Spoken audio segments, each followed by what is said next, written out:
الحمد لله رب العالمين، والصلاة والسلام على سيد الأنبياء والمرسلين وعلى آله وأصحابه وذرياته أجمعين. أما بعد، فأعوذ بالله من الشيطان الرجيم. بسم الله الرحمن الرحيم. لئن أقمتم الصلاة وآتيتم الزكاة وأقرضوا الله قرضا حسنا لأكفرن عنهم سيئاتهم ولأدخلنهم جنات تجري من تحتها الأنهار خذ من أموالهم صدقة تطهرهم وتزكيهم بها الذين لا يؤتون الزكاة. صدق الله مولانا العظيم وصدق رسوله النبي الكريم. حضرات سامعین اور اسلام کے غیور لوگوں، اللہ رب العزت نے رمضان المبارک کو مسلمانوں کے لیے ایک عظیم تحفہ اور بے پناہ رحمت، انوار و برکات کا مہینہ مسلمانوں کے لیے عطا فرمایا ہے. لیکن اس مہینے کے اندر اللہ رب العزت نے کئی چیزوں کو مسلمانوں کے اوپر فرض فرمایا، جن میں سے ایک روزہ بھی ہے. اور رمضان المبارک کے مہینے کے اندر اللہ رب العزت کی رحمتیں اس قدر لٹائی جاتی ہیں، جس طرح سے موسلادھار بارش ہوتی ہے، اس طرح سے اللہ رب العزت کی رحمتوں کے انوار و برکات لٹائے جاتے ہیں. لیکن ہم لوگوں کو اس چیز کی کوئی قدر و قیمت نہیں ہے. ہمارے دلوں کے اندر رمضان المبارک کا کوئی احترام نہیں ہے، بلکہ رمضان المبارک کا احترام کرنے والے وہ لوگ ہیں جن کے دلوں کے اندر آخرت کی فکر ہمہ وقت رہتی ہے. حضرت انس رضی اللہ تعالی عنہ ارشاد فرماتے ہیں کہ نبی کریم صلی اللہ علیہ وسلم ایک دعا پڑھتے تھے جب رجب کا چاند نظر آتا تھا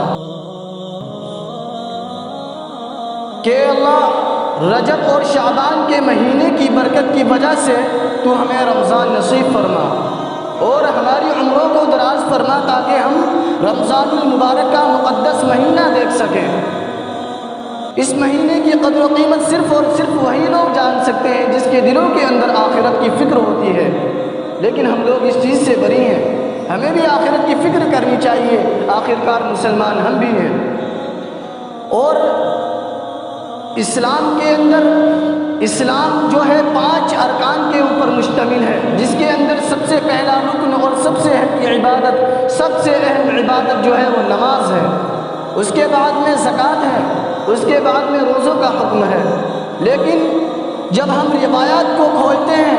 تاریخ کے اوراق کی ورق گردانی کرتے ہیں، تو ہمیں معلوم ہوتا ہے کہ زکوٰۃ صرف امت محمدیہ کے اوپر نہیں بلکہ پچھلی تمام امتوں کے اوپر اللہ رب العزت نے زکوٰۃ کا حکم کر رکھا تھا. زکوٰۃ ان لوگوں کے اوپر بھی فرض کرتی تھی. قرآن کریم کے اندر 82 جگہ اللہ رب العزت نے نماز کا تذکرہ کیا ہے، اور ان 82 جگہ پر نماز کے ساتھ میں زکوٰۃ کا بھی تذکرہ کیا. تو اس سے ہمیں معلوم ہوتا ہے کہ زکوٰۃ کتنی اہم چیز ہے اور کتنی اہم عبادت ہے. زکوٰۃ جہاں پر زکوٰۃ اس لیے دنیا کے اندر وجود میں آئی، زکوٰۃ کا حکم فرض تب ہوا. بعض علماء اس کے اندر اختلاف کرتے ہیں اور کہتے ہیں کہ زکوٰۃ کا حکم اس وقت نازل ہوا جب آپ مکہ المعظمہ کی زندگی کے اندر موجود تھے، اور مکہ المعظمہ کی زندگی کے اندر موجود ہونے کے بعد آپ کے اوپر صرف حکم تھا کہ زکوٰۃ فرض ہے، لیکن اس کے تفصیلی احکام مدینہ المنورہ کی زندگی کے اندر آپ کے اوپر آئے. لیکن بعض علماء کا کہنا ہے کہ زکوٰۃ کو اللہ رب العزت نے رمضان کے روزوں سے پہلے فرض کیا ہے. لیکن راجح قول یہی ہے کہ رمضان المبارک کے اندر تو فرض کیا، لیکن رمضان المبارک کے روزوں سے پہلے نہیں، بلکہ مکۃ المعظمہ کی زندگی کے اندر اس کو فرض کیا گیا تھا، اور اس کے تفصیلی احکام مدینہ المنورہ کی زندگی کے اندر سن 2 ہجری میں عطا فرمائے گئے۔ اللہ رب العزت نے زکوٰۃ کی حکمتیں بیان کرتے ہوئے فرمایا کہ زکوٰۃ کے اندر اتنی حکمتیں ہیں۔ ایک تو انسان اپنے غربا اور مساکین بھائیوں کے کسب معاش کا ذریعہ بنتا ہے، اور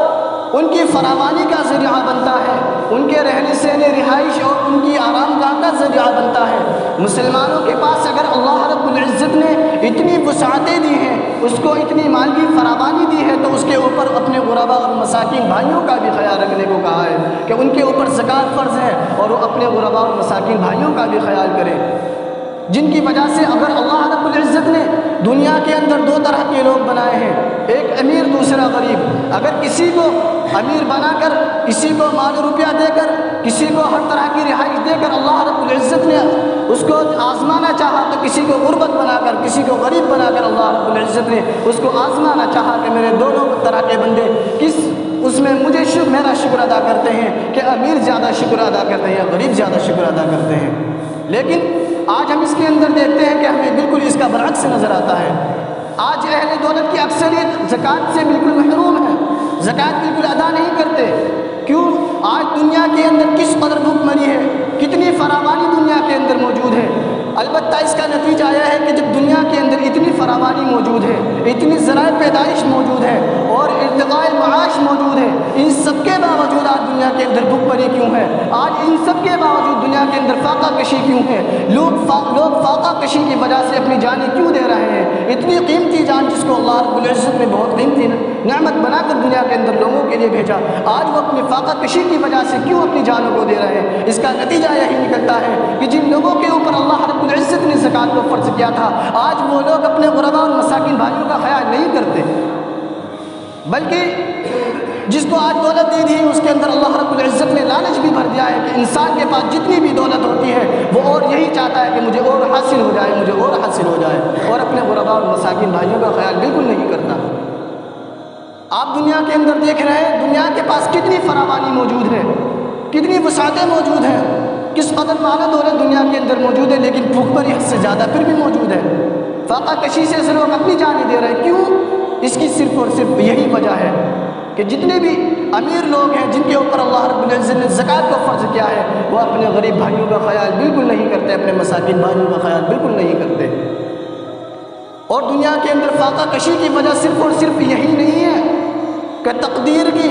کوئی انتہائی ظلم ہے، بلکہ یہ وہ ناانصافی اور یہ وہ ناانصافی والا قانون ہے جس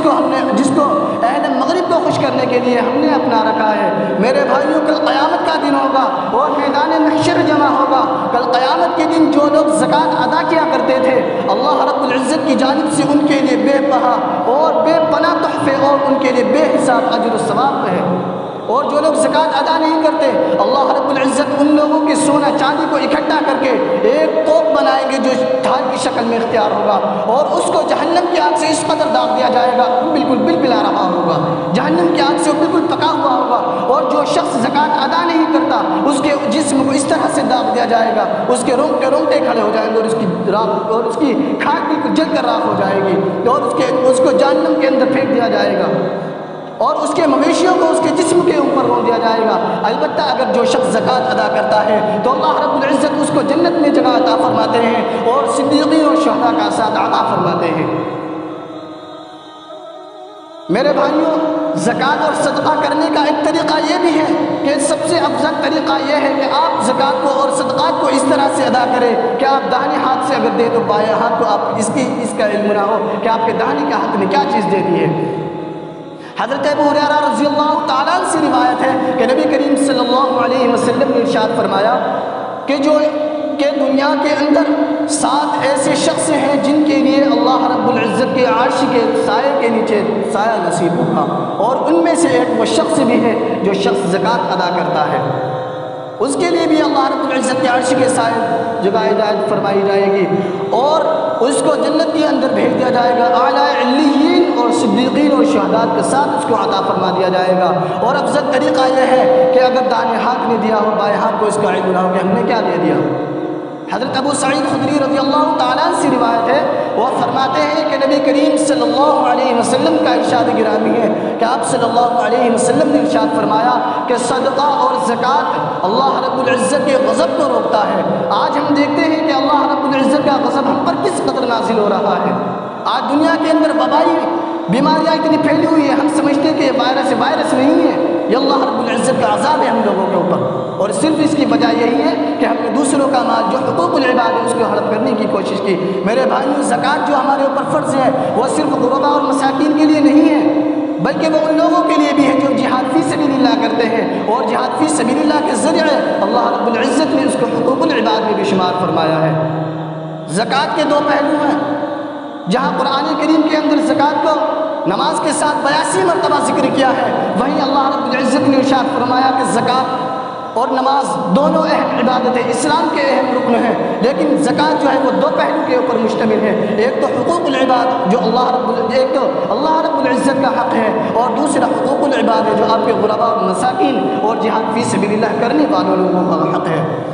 میرے بھائیوں، اگر کوئی شخص دکھاوے کے لیے صدقہ کرتا ہے، زکوٰۃ دکھاوے کے لیے دیتا ہے، البتہ اس کی یہ نیت نہیں ہے، بلکہ اس کی نیت یہ ہے کہ سامنے والے شخص کو اللہ رب العزت نے اتنی فراوانی دی ہے، اتنی مال و دولت دی ہے، لیکن پھر بھی زکوٰۃ ادا نہیں کرتا، اور آپ سمجھتے ہیں کہ اگر ہم زکوٰۃ ادا کریں، ہم صدقات ادا کریں تو شاید سامنے والا ہمیں اس چیز کو دیکھ کر نصیحت حاصل کر لے کہ اس شخص نے بھی زکوٰۃ دی ہے، اس کے اوپر بھی زکوٰۃ فرض ہے، اور میرے اوپر بھی زکوٰۃ فرض ہے، مجھے بھی دینی چاہیے، اور وہ اس چیز کو دیکھ کر اگر ترغیب کے لیے ہم دکھاوا کر رہے ہیں تو وہ بالکل جائز ہے۔ اگر آپ اس چیز کے لیے دکھاوا کر رہے ہیں کہ اگر سامنے آپ کے کوئی شخص موجود ہے اور آپ اس کے سامنے کوئی دکھاوا کر رہے ہیں، یا آپ یہ کہہ رہے ہیں کسی مجلس کے اندر کھڑا ہو کر کے کہ میں نے فلاں شخص کے گھر جو غریب ہے میں نے 500 روپئے بھیجے ہیں، 1000 روپیہ بھیجے ہیں، اور آپ مجلس کے اندر یہ ذکر کر رہے ہیں تاکہ لوگ آپ کو سخی کہیں، تاکہ آپ کو لوگ یہ کہیں کہ زکوٰۃ ادا کرتا ہے، تو اللہ کے نبی صلی اللہ علیہ وسلم نے ارشاد فرمایا ایسے شخص کے زکوٰۃ اور صدقہ دینے سے کچھ فائدہ حاصل نہیں بلکہ ضائع ہوتا ہے، سب ختم ہو جاتا ہے۔ کل قیامت کے دن جب اللہ رب العزت اپنے بندے سے عرض کرے گا کہ میرے بندے، میں نے تجھے اتنی فراوانی دی تھی، تجھے اتنی مال و دولت دیا تھا، لیکن تو نے کہاں خرچ کیا؟ تو بندہ کہے گا کہ یا میرے اللہ، میں نے اپنی دولت کو اس جگہ پر خرچ کیا جہاں تجھے پسند، جو راستہ تجھے پسند آتا ہے، جو جگہ تجھے پسند آتی ہے۔ میں نے اپنے غریب بھائیوں کو بھی دیا، اپنے مساکین بھائیوں کو بھی دیا، اپنے یتیموں کے یہاں بھی دیا، اپنی بیواؤں کے یہاں بھی دیا، لیکن اللہ رب العزت کہے گا نہیں، تو جھوٹ بولتا ہے، تو نے کہیں نہیں دیا، اگر تو نے دیا ہوتا تو میری رضا کے لیے دیا ہوتا، وہ تو نے دکھاوا کے لیے کیا ہے جو جس کے لیے تیرے لیے کوئی اجر و ثواب نہیں ہے، بلکہ وہ دکھاوا کا سب ختم ہو جاتا ہے۔ میرے عزیزوں، یا ایھا الذین آمنوا لا تلہکم اموالکم ولا اولادکم عن ذکر اللہ، اے ایمان والو، تمہارا مال اور تمہاری اولاد تمہیں ہلاکت میں نہ ڈال دے، تمہیں اللہ کے ذکر سے غافل نہ کر دے۔ یہی تو وجہ ہے کہ ہمارا مال، یہ تو نہیں کہ ہمارا مال اگر تجوری کے اندر آج پیسہ موجود ہے تو ہمیں نکل کر مارے گا، نہیں، اس چیز کا مطلب یہ نہیں ہے، بلکہ اس چیز کا مطلب یہ ہے کل قیامت کے دن جب آپ سے حساب و کتاب ہوگا اور اللہ رب العزت عرض کرے گا کہ اے میرے بندے، میں نے تجھے اتنی مالی فراوانی دی تھی، تجھے اتنی وسعت دی تھی، تو نے پیسہ کہاں خرچ کیا، تو نے اس وسعت کو کہاں خرچ کیا؟ تیرے پاس میں تیرا غریب بھائی، مسلمان بھائی، امیر ہو یا غریب کوئی بھی ہو، تیرے پاس میں بالکل بھوک سے بلبلاتا رہا، روزے کا وقت رہا، اس کے پاس میں کھجور کا دانہ نہ تھا، لیکن تجھ سے اتنا نہ ہوا کہ ایک وقت کی افطاری اس کے یہاں بھیج دیں۔ کل قیامت کے دن اس چیز کا حساب ہوگا، تو اسی لیے تو قرآن کے اندر ارشاد فرمایا گا کہ تمہارا مال تمہیں ہلاکت میں نہ ڈال دے۔ کل قیامت کے دن جو شخص زکوٰۃ ادا نہیں کرتے وہ اسی چیز کے اندر مبتلا ہوں گے، ان سے حساب و کتاب کیا جائے گا کہ تجھے اگر ہم نے اتنی وسعت دی تھی کہ تو اپنی حلال کمائی میں سے کچھ اپنے مسلمان بھائیوں کے لیے، اپنے غریب بھائیوں کے لیے بھی تو نکال کر رکھتا، اگر تجھے ہم نے اس چیز کے نوازا تھا، لیکن تو نے اور لالچ دکھائی اور تو نے یہ چاہا کہ جتنا بھی غریبوں کا مالا ہے سب حق لے جائے۔ آج یہی ہو رہا ہے، اپنے ہندوستان کے اندر دیکھیے، حکومت وقت کتنا پیسہ دیتی ہے، گھروں کے پیسے آ رہے ہیں، لیکن اوپر سے آتے آتے